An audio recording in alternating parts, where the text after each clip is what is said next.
অনুরাগের ছোঁয়া ধারাবাহিকের নতুন পর্বে দেখা যায় যে স্যারের ভুলভাল কথার জবাবে দীপা সত্যিটা জানিয়ে দিয়ে গান শুনতে বসে দীপা বলে, অর্জুনদা, এবার তোমার বিয়ে করা দরকার।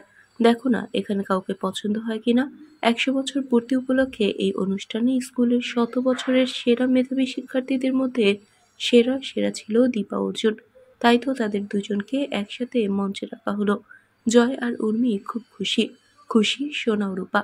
তাদের মা এতটাই ব্রিলিয়ান্ট শুনে খুশিতে মন ভরে গেছে।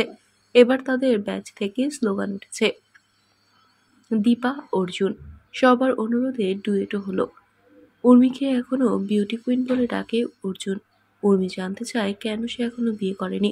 অর্জুন অন্যভাবে জবাব দিল, কিন্তু উর্মি মনে মনে বলে, সেদিন যদি আমি দিদিকে তোমার লেখা চিঠিটা দিতাম তাহলে আমার দিদির জীবনটা অন্যরকম হয়ে যেত।